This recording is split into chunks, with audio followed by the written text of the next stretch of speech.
نحمده ونستعينه ونستغفره ونؤمن به ونتوكل عليه ونعوذ بالله من شرور أنفسنا ومن سيئات أعمالنا من يهده الله فلا مضل له ومن يضلله فلا هادي له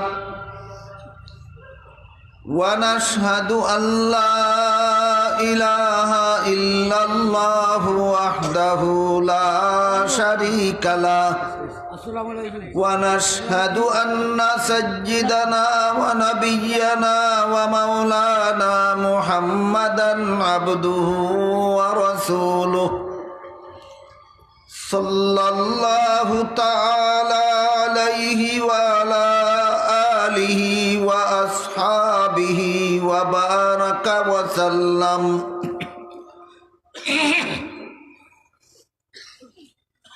أما بعد فأعوذ بالله من الشيطان الرجيم بسم الله الرحمن الرحيم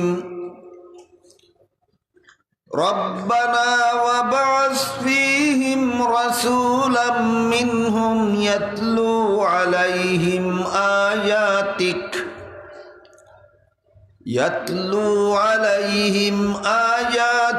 ويعلمهم الكتاب والحكمة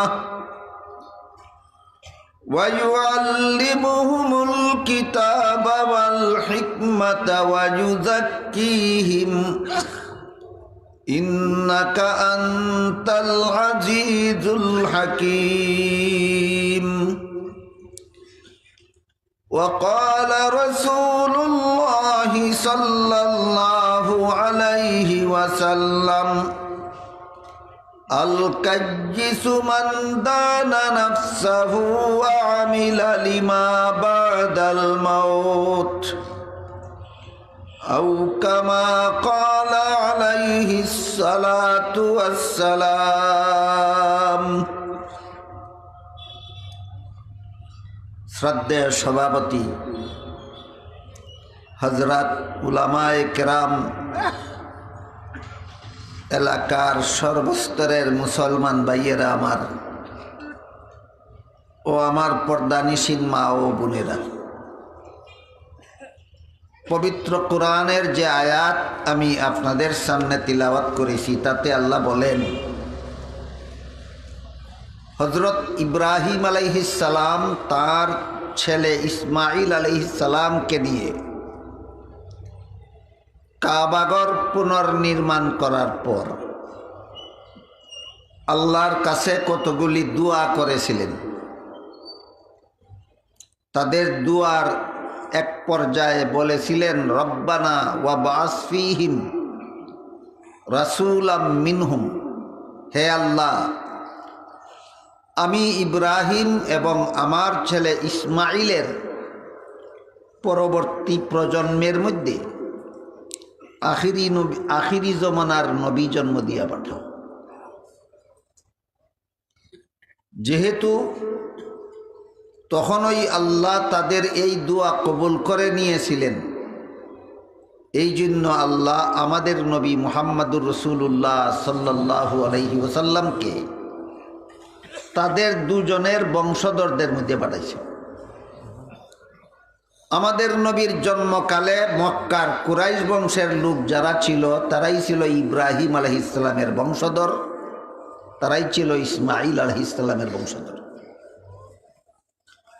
আমাদের নবীর জন্মের প্রায় 3000 বছর আগে তারা আল্লাহর কাছে এই দোয়া করেছিলেন এবং দোয়া তখনই মঞ্জুর হয়ে গেছিল। তারা তাদের দোয়ায় আরো বলেছিলেন, ওয়াবআস ফীহিম রাসূলাম মিনহুম ইয়াতলু আলাইহিম আয়াতিক ওয়া ইউআল্লিমুহুমুল কিতাবা ওয়াল হিকমাতা ওয়া ইউযাক্কিহিম। আমাদের প্রজন্মের মধ্যে সেই নবী জন্ম দিয়ে পাঠাও যে নবী 4 দায়িত্ব পালনের মাধ্যমে উম্মতকে হেদায়েত করবে। প্রথম দায়িত্ব হবে নবী উম্মতকে কোরআনের তিলাওয়াত শোনাবেন। দ্বিতীয় দায়িত্ব হবে নবী উম্মতকে কোরআন শিক্ষা দিবেন। তৃতীয় দায়িত্ব হবে নবী উম্মতকে হাদিস শিক্ষা দিবেন। চতুর্থ দায়িত্ব হবে নবী উম্মতের আত্মা পবিত্র করে দেবেন। আত্মা পবিত্রকরণ বলতে কি বোঝায়? আমার কাছে মনে হয় যেন আমাদের সমাজে এখনো পর্যন্ত আত্মা পবিত্রকরণ বলতে কি বোঝায় এই প্রশ্নের জবাবটা এখনো সাধারণ সমাজে অস্পষ্ট। পরিষ্কারভাবে সাধারণ একজন মুসলমান বলতে পারে না যে আত্মা পবিত্রকরণ বলতে কি বোঝায়। এজন্য আমি মনে করি আমাদের সর্বস্তরের মুসলমানদের জানা দরকার যে আত্মা পবিত্রকরণ বলতে কি বোঝায়। কারণ আত্মা পবিত্রকরণ ফরজ, এই বিধানটাও সব মুসলমানের জানা নেই। আত্মা পবিত্র করা ফরজ, কাজেই যেই কাজটা ফরজ এই কাজটা যদি আমি চিনি না তাহলে কি এই ফরজ আমি আদায় করব? বলুন তো, উজুর 4 ফরজ যে জানেই না সেও কি 4 ফরজ আদায় করে উজু করতে পারে? আত্মা পবিত্রকরণ ফরজ এই কথাটা যদি আমি জানি না তাইলে তো এই কাজটা আমি কোনোদিন করব না। এজন্য সর্বস্তরের মুসলমানের জানা থাকা দরকার যে আত্মা পবিত্রকরণ কাকে বলে এবং আত্মা পবিত্রকরণের দরকারটা কি। এই ব্যাপারে অনেক দীর্ঘ আলোচনা মুফাসসিরিন কেরাম তাফসীরের কিতাবে করেছেন, যার অতি সংক্ষিপ্ত সারমর্ম হলো আল্লাহর বিধানে যত কাজে গুনাহ হয় প্রত্যেকটা গুনার কাজের 2টা করে ফলাফল আছে। একটা হলো গুনার কাজের মজা আর একটা হলো গুনার কাজের সাজা। আমার কথা বুঝে থাকলে একটু দয়া করে বলেন তো, প্রতিটি গুনার কাজের ফলাফল কটা? একটা মজা, একটা সাজা। এই গুনার কাজের মজা বুঝার যোগ্যতা দিয়া মানুষের অন্তরে এবং সাজাও বুঝার যোগ্যতা দিয়া মানুষের অন্তরে আল্লাহ মানুষ সৃষ্টি করেছেন। মানুষ গুনার কাজের মজাও বুঝে, মানুষ গুনার কাজের সাজাও বুঝে, কিন্তু বেশিরভাগ মানুষ গুনার সাজা এর ভয় করে না, মজার লোভে গুনায় লিপ্ত হয়ে জীবন কাটায়। বেশিরভাগ মানুষ গুনার সাজার ভয় করে না, মজার লোভে গুনায় লিপ্ত হয়ে জীবন কাটায়। এই গুনায় লিপ্ত হওয়া মাত্রই মানুষের আত্মা অপবিত্র হয়ে যায়, নাপাক হয়ে যায়। যেমন ভাবে আপনার গায়ের পবিত্র জামা, এই জামা গায়ে দিয়া নামাজ পড়েন, আপনার 6 মাসের শিশু বাচ্চা কুলে নিলেন, বাচ্চা পেশাব করে দিল, গায়ের জামা আপনার বাচ্চার পেশাবে ভিজে গেল, বলুন তো জামাটা পাক রইল না নাপাক হয়ে গেল? যেমন ভাবে পবিত্র জামার মধ্যে পেশাব করে দিলে জামা নাপাক হয়ে যায়, তেমনি ভাবে পবিত্র আত্মার অধিকারী মানুষ গুনায় লিপ্ত হয়ে গেলেই আত্মাটা নাপাক হয়ে যায়। পবিত্র জামায় নাপাক জিনিস লাগলে জামা নাপাক হয়, পবিত্র আত্মার অধিকারী মানুষ গুনায় লিপ্ত হওয়া মাত্রই আত্মা নাপাক হয়। তাহলে আত্মা নাপাক হয় কিভাবে? গুনার কারণে। আত্মা নাপাক হয় কিভাবে? গুনার কারণে।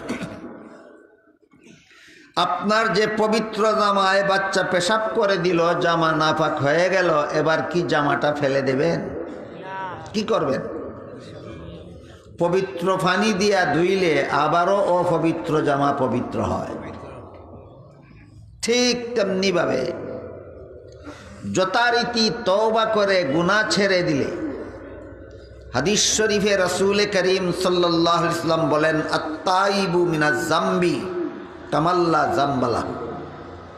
তওবা করে যে গুনাহ ছেড়ে দেয় তার সব গুনাহ মাফ হয়ে যায়, অপবিত্র আত্মা আবার পবিত্র হয়ে যায়। যেমন ভাবে জামার মধ্যে পেশাব লাগলে নাফাক হয়, ধুইলে আবার পাক হয়, তেমনি ভাবে মানুষ গুনাহ করলে আত্মা নাফাক হয়, তওবা করলে আবার নাফাক আত্মা পাক হয়, নাফাক আত্মা পাক হয়। আত্মা নাফাক থাকলে অসুবিধা কি? আত্মা পাক হইলে সুবিধা কি? আত্মা নাফাক হইলে এই আত্মাওয়ালা মানুষটা জাহান্নামের শাস্তির যোগ্য হয়ে যায়। আত্মা নাফাক হইলে অসুবিধা কি? জাহান্নামের শাস্তির যোগ্য হয়ে যায়।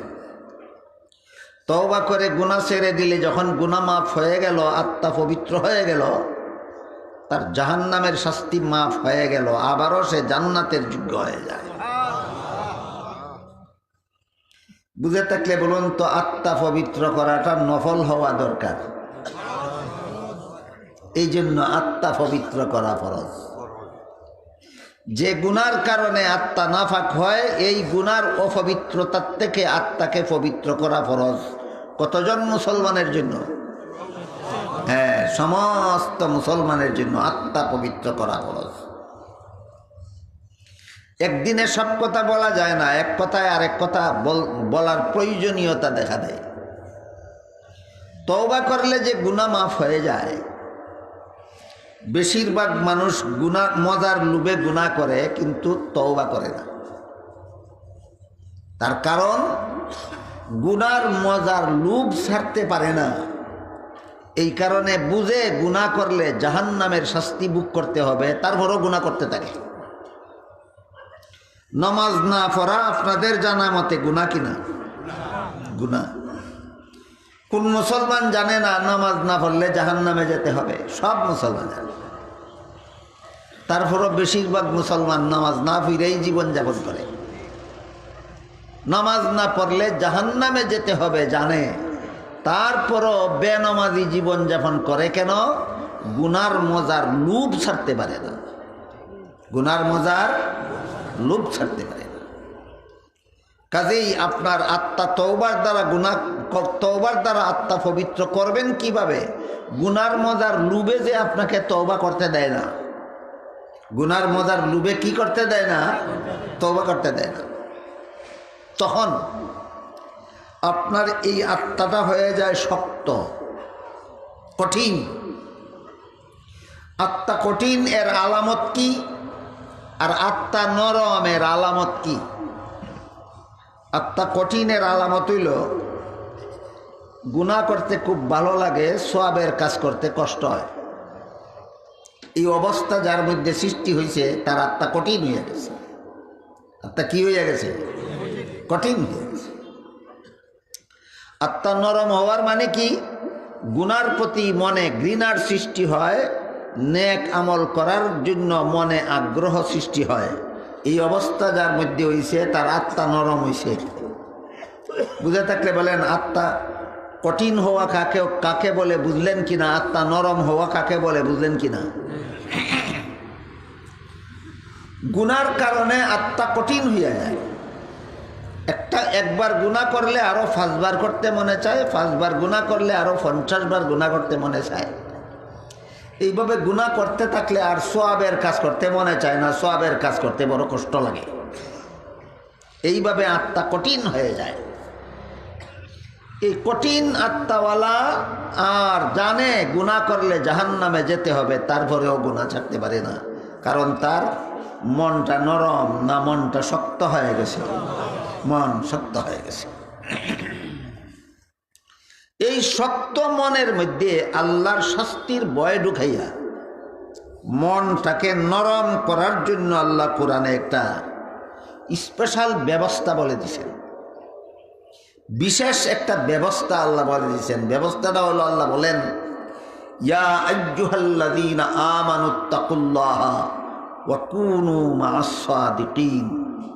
হে ঈমানদারগণ, আল্লাহর শাস্তিকে ভয় করো, আর আল্লাহর শাস্তির ভয় তোমার অন্তরে সহজেই ঢুকবে যদি আল্লাহওয়ালাদের সঙ্গ লাভ করো, আল্লাহওয়ালাদের সঙ্গ লাভ করো, আল্লাহওয়ালাদের সংস্রবে গেলে, আল্লাহওয়ালাদের সোহবতে গেলে, আল্লাহওয়ালাদের পাশে বসলে, আল্লাহওয়ালাদেরকে দেখলে মন যে কঠিন হয়েছিল মন নরম হওয়া শুরু হয়। এটা আল্লাহওয়ালাদের সোহবতের বরকত। এই জিনিসটাকে আমি আপনাদের দুইভাবে বোঝানোর চেষ্টা করি। একটা মোমবাতি এমন শক্ত যে টিপ দিলে ইয়া হয় না, নরম হয় না, কিন্তু ভেঙে যায়। মোমবাতি টিপ দিলে গলে না ভেঙে যায়? ভেঙে যায়। এই মোমবাতিটাকে যদি আগুনের হিটের কাছে নিয়ে রাখেন গলে যাবে। মোমবাতি যেভাবে আগুনের গরমে গলিয়া যায়, ঠিক তেমনি ভাবে আত্মা যাদের গুনার কারণে শক্ত হইয়া গেছে, আল্লাহওয়ালাদের সোহবতে তাদের আত্মা মোমের মতো নরম হইয়া যায়। আল্লাহওয়ালাদের সোহবত কত মূল্যবান চিন্তা করে দেখেন। আরেকটা উদাহরণ দেই, শুনেন। এই বাতির নিচে আপনারা বসেছেন, এই জন্য বাতির আলো লাগে আপনাদের গায়ে, আপনাদের শরীরটা আলোকিত। বাতির থেকে অনেক দূরে থাকার কারণে না বাতির কাছে থাকার কারণে? যেমন ভাবে বাতির কাছে বসলে বাতির আলোতে শরীরটা আলোকিত হয়ে যায়, ঠিক তেমনি ভাবে আল্লাহওয়ালাদের কাছে বসলে আল্লাহওয়ালার আত্মার মধ্যে যে হেদায়েতের বাতি জ্বলে, এই বাতির আলোতে গুনাহগারের আত্মা আলোকিত হয়ে যায়। এই কারণে আল্লাহ পাক রব্বুল আলামিন বলেন, ইয়া আইয়ুহাল্লাযীনা আমানুত্তাকুল্লাহা ওয়া কুনু মা'আস সাদিকিন। হে ঈমানদারগণ, আল্লাহর শাস্তিকে ভয় করো, আর আল্লাহর শাস্তির ভয় অন্তরে ঢুকবে আল্লাহওয়ালাদের সংস্রব অবলম্বন করো, আল্লাহওয়ালাদের সোহবতে যাও। এক হাদিসে রাসূল করিম সাল্লাল্লাহু আলাইহি ওয়াসাল্লাম বলেন, আল্লাহওয়ালাদের যত গুণ আছে এর মধ্যে একটা গুণ হলো ইজা রুউ যুকিরাল্লাহ। আল্লাহওয়ালাদেরকে দেখলে নিজের মনে আল্লাহর কথা স্মরণ হয়। আল্লাহওয়ালাদেরকে নিজের মনে আল্লাহর কথা স্মরণ হয়। আল্লাহর কথা স্মরণ করাটাই হইল আল্লাহর সবচেয়ে বড় জিকির।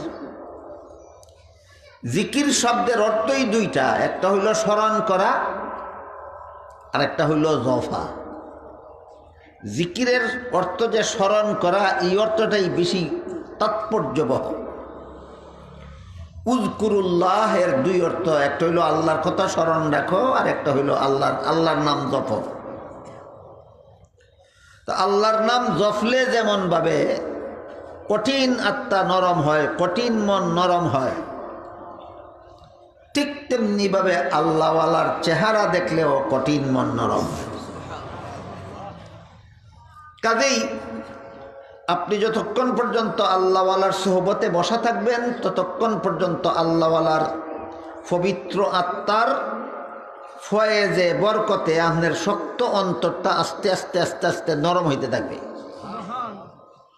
কিন্তু দিন রাত 24 ঘন্টাই কি আল্লাহওয়ালাদের কাছে বসে থাকা যায়?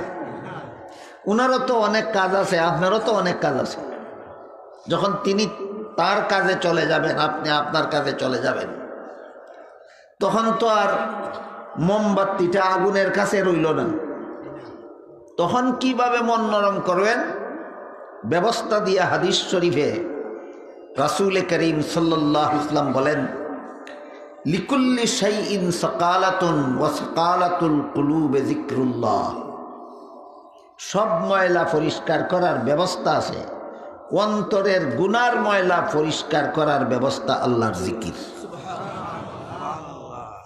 তাহলে অপবিত্র আত্মা পবিত্র করার 3 ব্যবস্থা পাওয়া গেল। 1 নম্বর ব্যবস্থা হইল তওবা করে গুনাহ ছেড়ে দেওয়া। তওবা করে গুনাহ ছেড়ে দেওয়া নিজে নিজে বড় কঠিন হয়, এই জন্য এটারে সহজ করার জন্য 2 নম্বর ব্যবস্থা হইল আল্লাহওয়ালাদের সংস্রবে যাওয়া।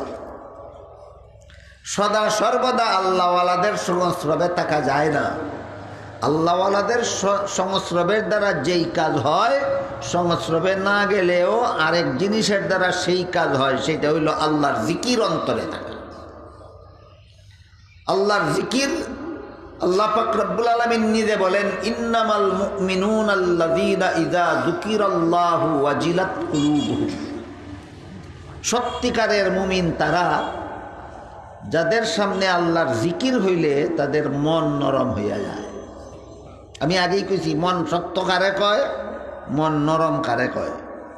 মন শক্ত ওই মন রে কয় যে মনে শুধু গুনাই করতে চায়, সওয়াবের কাজ করতে বড় কষ্ট মনে করে, এই মনটা শক্ত। তিন কাজের দ্বারা শক্ত মন নরম হয়। 1 নম্বর তওবা, 2 নম্বর আল্লাহওয়ালাদের সোহবত, 3 নম্বর আল্লাহর জিকির। 3 নম্বর আল্লাহর জিকির। আল্লাহ বলেন, ইন্নামাল মুমিনুনা আল্লাযীনা ইযা যুকিরাল্লাহু ওয়াজিলাত কুলুবুহুম। সত্যিকারের মুমিন হইল তারা যারা মন নরম হয় আল্লাহর জিকিরের দ্বারা। আল্লাহর জিকিরের দ্বারা যাদের মন নরম হয় তারা সত্যিকারের মুমিন। এইভাবে অপবিত্র আত্মাকে পবিত্র করার জন্য দাফে দাফে দফায় দফায় আল্লাহ পবিত্র কোরআনে, রাসূল তার হাদিসে ব্যবস্থা প্রদান করেছে। আপাতত আমি আপনাদের সামনে 3টা ব্যবস্থা ধারাবাহিকভাবে উল্লেখ করলাম। আমাদের গুনার কারণে যে মন অপবিত্র হয়, এটা পবিত্র করার প্রথম ব্যবস্থা গুনার থেকে তওবা করা। তওবা করা যখন কঠিন হয়ে যায় তখন এটা দ্বিতীয় ব্যবস্থা হইল আল্লাহওয়ালাদের সহবতে থাকা। আল্লাহওয়ালাদের সহবতে থাকা যখন সম্ভব না হয় তখন মন পবিত্র করার তৃতীয় ব্যবস্থা হইল আল্লাহর জিকির করা। আল্লাহর জিকির করা। আল্লাহর জিকির 2 রকমের আছে, একটা অন্তরের দ্বারা আল্লাহর জিকির করা, আর একটা হইল মুখের দ্বারা আল্লাহর জিকির করা। মুখের জিকিরের আলোচনায় আমি আজকে যাব না, শুধু অন্তরের জিকিরটার কথা শুনেন। অন্তরের দ্বারা আল্লাহর জিকির করার মানে হইল প্রতিটা সেকেন্ডে সেকেন্ডে, প্রতিটি মুহূর্তে মুহূর্তে, প্রত্যেকটা কাজে কর্মে এই কথা মনে জাগ্রত থাকা যে আল্লাহ আমাকে দেখতেছেন। আল্লাহ আমাকে দেখতেছেন, এই ধ্যান, এই ধারণা, এই ঈমান, এই ইয়াকিন যার যত মজবুত হবে, শক্তিশালী হবে, সে গুনারে তত বেশি ঘৃণা করবে, সওয়াবের কাজে তত বেশি মনোযোগী হবে। আল্লাহ আমাকে দেখতেছেন, এই ইয়াকিন যার যত দুর্বল, সে গুনায় তত আগ্রহী, সওয়াব কাজে তত পিছে। হাদিস শরীফে রাসূল করিম সাল্লাল্লাহু আলাইহি ওয়াসাল্লাম বলেন, ফাইল্লাম তাকুন তারাহু ফাইন্নাহু ইয়ারাক। তুমি যদি আল্লাহকে নাও দেখো, আল্লাহ সর্বাবস্থায় তোমাকে দেখেন। আল্লাহ কোন সময় আমাকে দেখেন? সব সময়। কোন সময় দেখেন? সব সময়। আল্লাহ সব সময় আমাকে দেখতেছেন। এই ইয়াকিন যার যত মজবুত হবে, গুনার প্রতি তার ঘৃণা তত বেশি বাড়বে, নেক আমলে তার আগ্রহ তত বেশি বাড়বে। আল্লাহ আমাকে সদা সর্বদা দেখতেছেন, এই ইয়াকিন যার যত দুর্বল, সে গুনার কাজে তত সাহসী, নেক কাজ থেকে তত বেশি পিছে। এই যে আল্লাহ আমাকে দেখতেছেন, এই মনোভাবটাকে মজবুত করা, শক্তিশালী করা, যেন গুনার কাজের সাহস না থাকে, এই মনোভাবটার নাম হইল অন্তরের জিকির। মনোভাবটার নাম কিসের জিকির? এটাও অপবিত্র মনকে পবিত্র করার হাতিয়ার। অপবিত্র মনকে পবিত্র করার হাতিয়ার। আমার এতক্ষণের কথা বুঝে থাকলে বলুন তো, মন অপবিত্র হয় কিসের দ্বারা? গুনার দ্বারা। গুনাহগার অপবিত্র মন আবার পবিত্র হয় গুনাহ ছেড়ে দেওয়ার দ্বারা।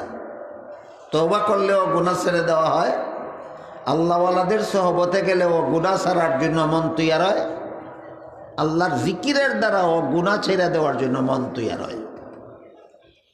মন যদি না পাক থাকে তাহলে সেই মন হয় মনের অধিকারী মানুষটা হয় জাহান্নামের শাস্তির যোগ্য, আর মন যদি পবিত্র হয় তাহলে এই মনের অধিকারী মানুষটা হয় জান্নাতের যোগ্য।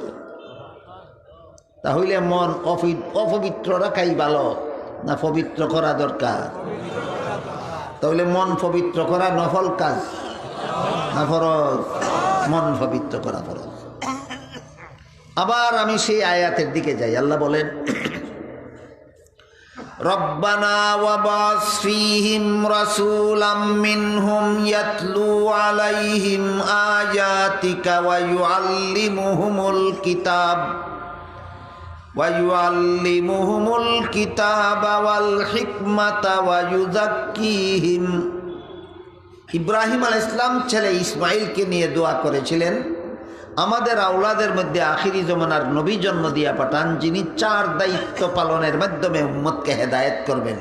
1 নম্বর কোরআনের তিলাওয়াত শোনাবেন, 2 নম্বর কোরআন শিক্ষা দিবেন, 3 নম্বর হাদিস শিক্ষা দিবেন, 4 নম্বর উম্মতের মন পবিত্র করে দেবেন। এই 4 নম্বরটা নিয়ে এতক্ষণ আলোচনা হল।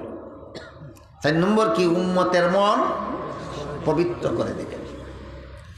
এই আয়াতে আল্লাহ রাসূলের কতটা দায়িত্বের আলোচনা করলেন? 4টা। কোরআন তিলাওয়াত করাটাও রাসূলের দায়িত্ব, উম্মতকে কোরআন শিক্ষা দেওয়াটাও রাসূলের দায়িত্ব, উম্মতকে হাদিস শিক্ষা দেওয়াটাও রাসূলের দায়িত্ব, উম্মতের মন পবিত্র করে দেওয়াটাও রাসূলের দায়িত্ব। এই দায়িত্বগুলি মনে রাখবেন। 4টা দায়িত্বের কথা আল্লাহ এই আয়াতে উল্লেখ করছে।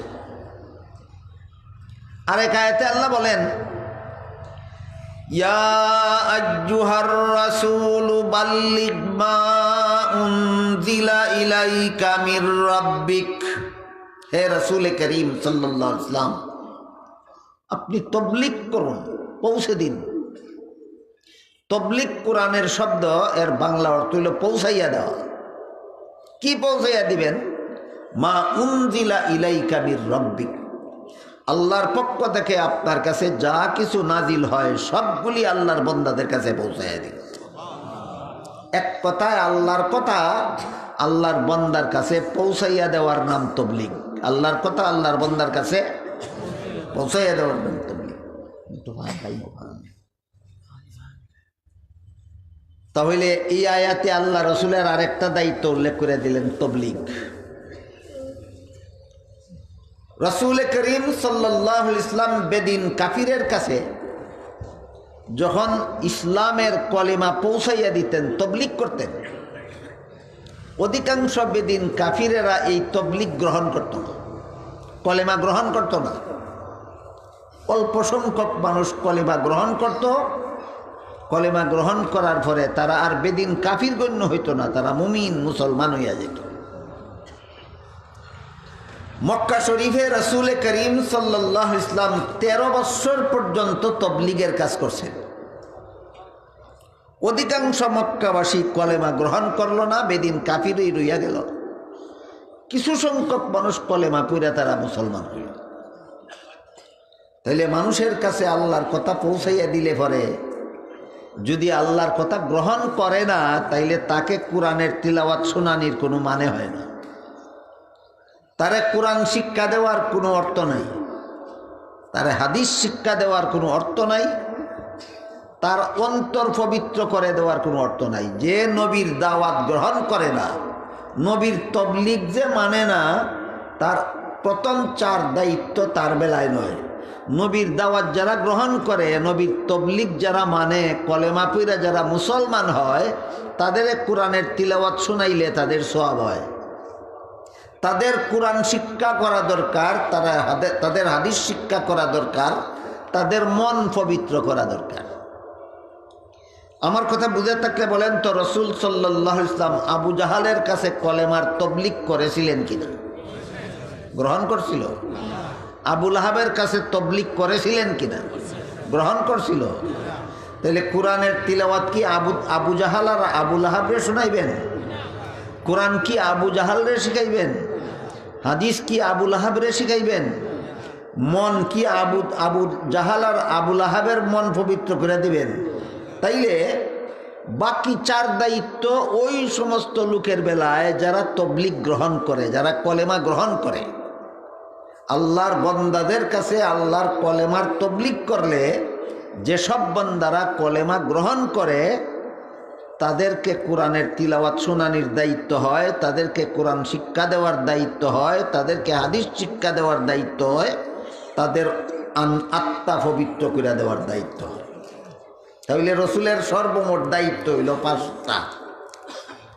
প্রথম দায়িত্ব তবলিগ, দ্বিতীয় দায়িত্ব কোরআন তিলাওয়াত, তৃতীয় দায়িত্ব কোরআনের শিক্ষা, চতুর্থ দায়িত্ব হাদিস শিক্ষা দেওয়া, 5 নম্বর দায়িত্ব আত্মা পবিত্র করে দেওয়া।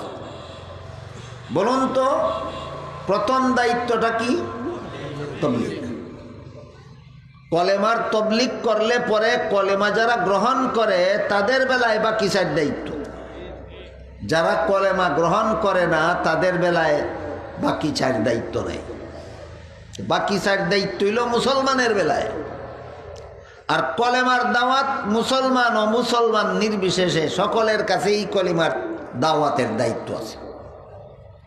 তাহলে সর্বমোট দায়িত্ব রসুলের কটা হইল? 5টা।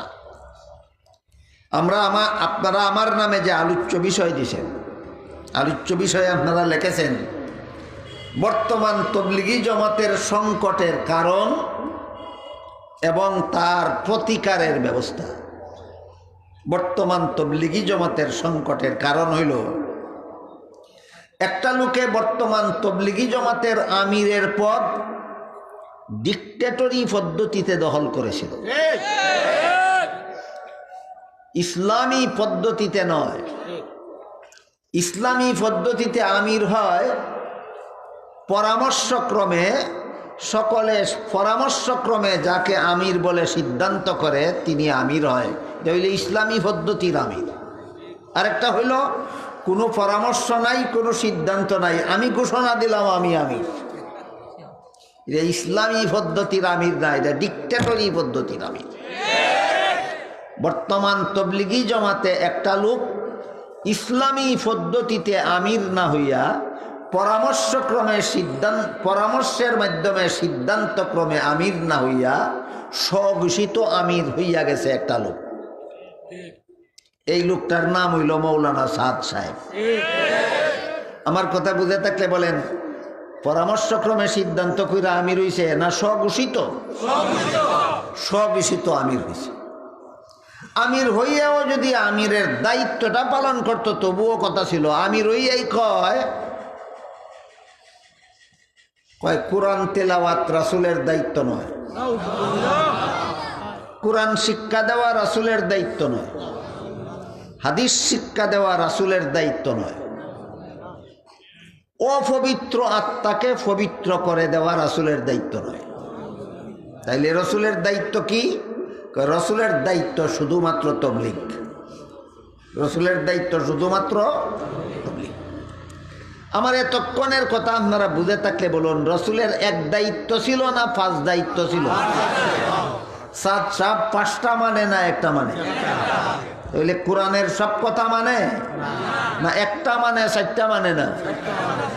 এই হলো বর্তমান তবলিগের সংকট সৃষ্টি হওয়ার কারণ। এক বক্তৃতার মধ্যে কইছে কোরআনের তেলাওয়াত রাসূলের দায়িত্ব না, কোরআন শিক্ষা দেওয়া রাসূলের দায়িত্ব না, হাদিস শিক্ষা দেওয়া রাসূলের দায়িত্ব না, উম্মতের আত্মা পবিত্র করে দেওয়া রাসূলের দায়িত্ব না।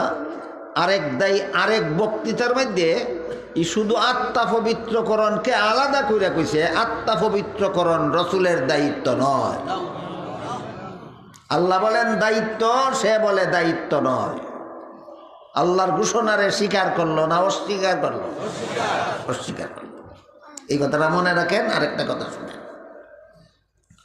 পবিত্র কোরআনের এক আয়াতে আল্লাহ বলেন وَإِذِ ابْتَلَى إِبْرَاهِيمَ رَبُّهُ بِكَلِمَاتٍ فَأَتَمَّهُنَّ قَالَ إِنِّي جَاعِلُكَ لِلنَّاسِ إِمَامًا قال ومن ذريتي قال لا ينال عهد الظالمين। আল্লাহ বলেন ইব্রাহিম আলাইহিস সালামকে আমি কতগুলি কঠিন পরীক্ষা নিয়েছিলাম। পরীক্ষাগুলিতে যখন তিনি পাশ করছিলেন, তখন আমি ইব্রাহিমকে বললাম আপনাকে নবী বানাইব। ইব্রাহিম বললেন আমার আওলাদকেও নবী বানান।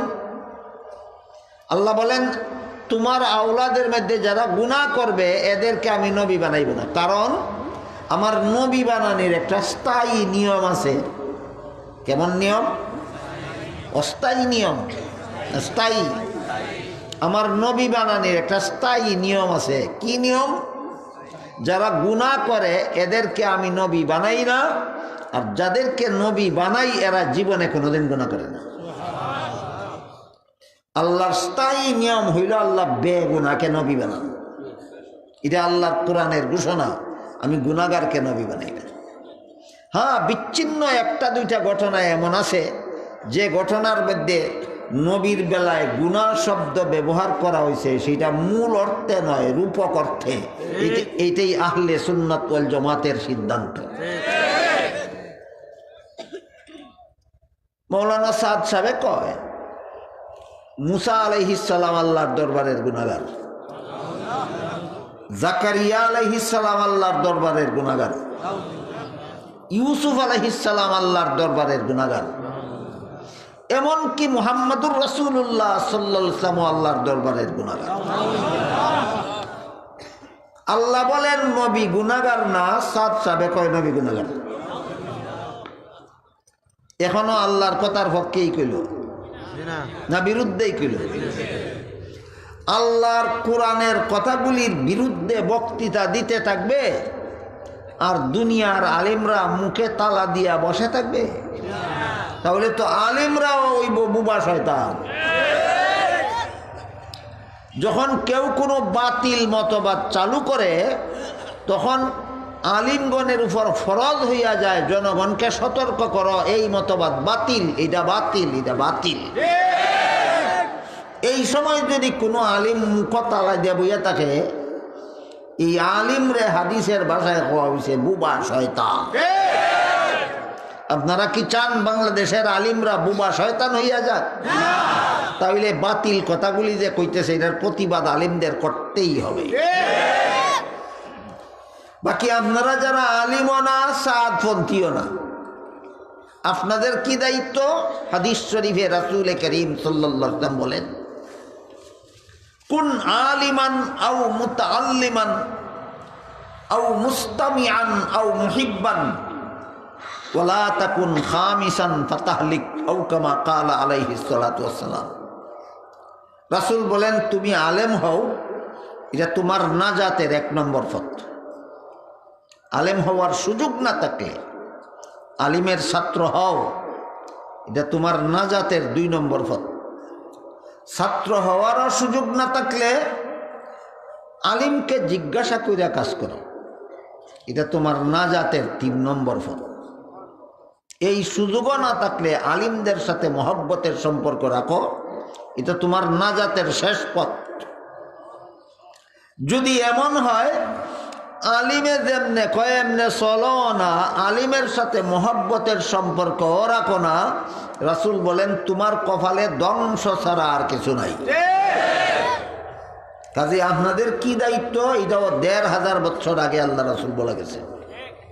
কাজেই আপনারা যারা আলেম নন, আপনারা এই ভ্রান্ত মতবাদী লোকটার এই অনুসরণ করবেন না, আলিমদের কথা মতে চলবেন। এটা রসুলের হাদিসের দ্বারা চূড়ান্ত হয়ে আছে। এই লোকটার কারণে বর্তমান বিশ্বজোড়া তবলিগে এই সংকটটা দেখা দিছে। আল্লাহ কোরআনে বলেন এক কথা আর এই লোকে এর বিরুদ্ধে বলে অন্য কথা। আল্লাহ কোরআনে বলেন কোরআন তেলাওয়াত রসুলের দায়িত্ব, সাদ সাহেব কয় রসুলের দায়িত্ব নয়। আল্লাহ কোরআনে বলেন কোরআন শিক্ষা দেওয়া রাসূলের দায়িত্ব, সাদ সাহেব বলে কোরআন শিক্ষা দেওয়া রাসূলের দায়িত্ব নয়। আল্লাহ কোরআনে বলেন হাদিস শিক্ষা দেওয়া রাসূলের দায়িত্ব, সাদ সাহেব বলে হাদিস শিক্ষা দেওয়া রাসূলের দায়িত্ব নয়। আল্লাহ কোরআনে বলেন মানুষের আত্মা পবিত্র করে দেওয়া রাসূলের দায়িত্ব, সাদ সাহেব বলে রাসূলের দায়িত্ব নয়। আল্লাহ কোরআনে বলেন যে গুনাহ করে তারে নবী বানাই না, আর যারে নবী বানাই সে গুনাহ করে না। সাদ সাহেব কয় মুসা নবী গুনাহগার, জাকারিয়া নবী গুনাহগার, ইউসুফ নবী গুনাহগার, মুহাম্মাদুর রাসূলুল্লাহ গুনাহগার। বুঝে থাকলে বলেন এই সাদ সব হক পথে না যেসব আলিমগণ প্রতিবাদ করতেছেন তারা হক পথে? আলেমরা যেন প্রতিবাদ করে জনসাধারণের কাছে দাঁড়াইতে না পারে। এখন শোনেন আলেমের বিরুদ্ধে কি কয়। সাদ সাব আলেমরার বিরুদ্ধে কয়, যে সমস্ত আলিমগণ মাদ্রাসায় কোরআন হাদিস শিক্ষা দিয়া বেতন ভাতা গ্রহণ করেন, যে সমস্ত ইমামগণ মসজিদের ইমামতি করে বেতন ভাতা গ্রহণ করেন, যে সমস্ত মুয়াজ্জিনগণ মসজিদে আজান দিয়া বেতন ভাতা গ্রহণ করেন, এই সমস্ত কোরআন হাদিসের উস্তাদ আলিমগণ, এই সমস্ত মসজিদের ইমাম আলিমগণ, এই সমস্ত মসজিদের মুয়াজ্জিন আলিমগণ, এরা বেশ্যা নারীর থেকে আরো নিকৃষ্ট। যাতে আপনারা আলিমগণের কথা না শোনেন, তাহলে সাদ সাহেবের মোহব্বত আলিমরার সাথে না বেশ্যা নারীদের সাথে? হাদিস শরীফে রাসূল করিম সাল্লাল্লাহু আলাইহি ওয়াসাল্লাম বলেন, আল মারউ মা মান আহাব্বা, দুনিয়াতে যার সাথে যার ভালোবাসা, আখিরাতে তার সাথে তার হাসর হবে। আপনারা যারা আলিমদের সাথে আছেন তবলিগের বেলায়, আলিমদের সাথে আপনাদের হাসর হবে। যারা বেশ্যা নারীকে যারা আলিমদের চেয়ে ভালো বলে, এদের হাসর বেশ্যা নারীদের সাথেই হবে। এইসব প্রতিবাদ যখন আলিমগণ করেন, তখন এই পথভ্রষ্ট সাদ এবং তার অন্ধভক্তরা কতগুলি পলিসি অবলম্বন করে। পয়লা নম্বর পলিসি হইল, কয় এইসব কথা উনি কইছে না, আলিমরা মিথ্যা অপবাদ দিতেছে। পয়লা নম্বর পলিসি, এক নম্বর পলিসি। আমরা তখন সাদ সাহেবের এই সমস্ত বক্তৃতার ক্যাসেট পেশ করে দিলাম। বক্তৃতার ক্যাসেট যখন আমরা পেশ করে দিলাম, তখন কয় রুজু করছে। রুজু করা মানে প্রত্যাবর্তন করিয়া ফিরে আওয়া, না কইয়া থাকলে ফিরে কেমনে, আর ফিরে থাকলে কইছে না কইসলে এখানে মিশা কথা কটা একসাথে জোড়া লয়। আগে কয় কইছে না, বাদে যখন প্রমাণ করছি কইছে, এখন কয় রুজু করছে। যখন প্রমাণ করে দিলাম রুজু করছে না, এখন কয় ঠিকই কইছে। কতটা মিশা কথা একলগে জোড়া লয়। না কইয়া থাকলে রুজু করলো কেন, আর রুজু কইয়া থাকলে আবার ঠিক হইল কেমনি? এই সবগুলি হইল মিশা কথার হিসাব আনি ছাড়া করতে নাই। এই পথভ্রষ্ট সাদ এবং তার অন্ধভক্ত সাদপন্থীরা দুইটা ফাউন্ডেশনের উপর দাঁড়াই আছে।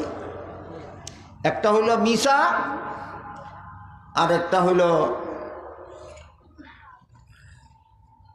হামলা।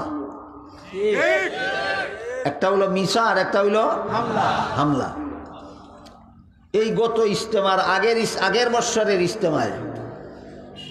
ইজতেমার মাঠ তৈয়ার করার জন্য ঢাকার বিভিন্ন মাদ্রাসার ৫,০০০ ছাত্র উস্তাদগণ প্যান্ডালের কাজ করতেছিলেন। এই অবস্থায় প্যান্ডালকে সাদপন্থীরা জুড়ে দখল করার জন্য হামলা করিয়া ৫,০০০ ছাত্র উস্তাদদের জখম করে হাসপাতাল বানাইছে। এই গুন্ডামি কইরা আর মিথ্যা কথা কইয়া এরা টিকে আছে। যদি মিথ্যা ছেড়ে দেয় আর গুন্ডামিটা ছেড়ে দেয়, এক মুহূর্ত দুনিয়ার কোথাও টিকতে পারবে না। এই হইল আপনাদের প্রথম প্রশ্নের জবাব, যে বর্তমান তবলিগি জমাতের সংকটটা কি। বর্তমান তবলিগি জমাতের সংকটটা হইল এই সাদের পথভ্রষ্টতা। নিরসনের উপায় হইল লাড্ডুটা সাইডা দিলেই হয় না, বুঝছেন না আপনারা? তুমি ডাকাতি হইরা যে আমিরগিরি দখল করছো, ডাকাতি হইরা আমিরগিরি দখল করা ছাড়ো, পরামর্শ কইরা সারা দুনিয়ার তবলিগিরা পরামর্শ কইরা যারা আমির বানাইব তিনিই আমির হবেন। এটা হইল নিরসনের একমাত্র পথ। যতদিন পর্যন্ত এই ফদভ্রষ্ট মস্তিষ্ক বিকৃত লোকটা আর এই সমস্ত লাঠিয়াল বাহিনী গুন্ডারা গুন্ডামি না সারবে, মিথ্যা না সারবে, এই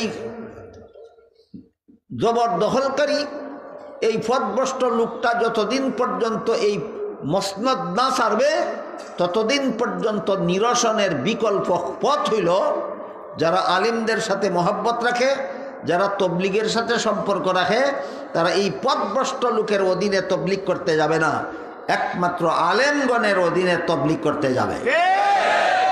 এটি হল নিরসনের বিকল্প পথ। বর্তমানে সারা দুনিয়াতে এই তবলিগ এই বিকল্প পথেই চলছে। বর্তমান দুনিয়াতে হকপন্থী আলিমগণ, হকপন্থী তবলিগীগণ, হক্কানি উলামায়ে কেরামের পরামর্শ মতেই সারা দুনিয়াতে তবলিগ চলছে। কিছুদিন আগে যে টঙ্গীতে ইজতেমা হয়ে গেল, হক্কানি আলেমগণের অধীনে ও ইজতেমা হইছে, গুন্ডাদের অধীনে ও ইজতেমা হইছে।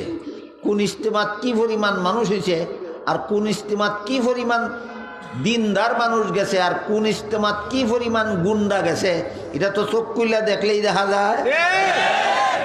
এই কারণে আমরা হাদিস শরীফে যে রাসূল বলেছেন এই নাজাতের 4 পথের কোনো এক পথে অটল থাকা দরকার।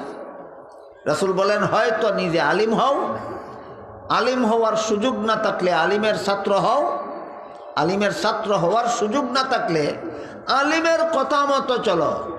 রাসূল কি কইয়া গেছেন? গুন্ডাদের কথা মতো চলো না আলিমদের কথা মতো চলো?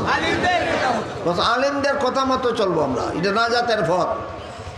আল্লাহর রাসূল শেষ পর্যন্ত বলেছেন যদি আলিমদের কথা শোনার সুযোগও কোনো মানুষের না থাকে, ধরেন কথার কথা একটা মানুষ জেলখানায় বন্দী হয়ে গেল, আলিমের কাছে আসতেও পারে না, আলিমের কথা শোনারও সুযোগ পায় না, এই লোকটার নাজাতের পথ কি? রাসূল বলেন আলিমের সাথে মহব্বত রাখো। সাতপন্থীরা আলিমের সাথে মহব্বত রাখে না দুশ্মনী রাখে? আল্লাহ রসুল ১৫০০ বছর আগে বলে গেছেন আলিমের সাথে যারা মহব্বত রাখতেও পারে না এদের কপালে ধ্বংস ছাড়া আর কিছু নয়। এই কারণে আমরা দিনের কাজ দুনিয়ার কাজ যত কাজ করব আমরা আলিমদের কথা মতো করব, আলিমদের পরামর্শ মতো করব, আলিমদের নির্দেশ মতে করব। আমরা দিন শিখবো আলেমদের কথা মতো, আমরা তবলিগ করব আলেমদের কথা মতো, আমরা দুনিয়ার কাজ করব আলেমদের ফতোয়া মতো। এইটাই আমাদের নাজাতের একমাত্র পথ। আল্লাহ আপনাদের আমাদের সবাইকে এই নাজাতের পথে জীবনযাপন করার, নাজাতের পথে চলার, নাজাতের পথে অটল থেকে দুনিয়ার থেকে বিদায় হওয়ার তৌফিক দান করুন। সবাই বলুন আমিন। সুবহানা রাব্বিকা রাব্বিল ইজ্জাতি আম্মা ইয়াসিফুনা ওয়া সালামুন আলাল মুরসালিন ওয়াল হামদুলিল্লাহি রাব্বিল আলামিন।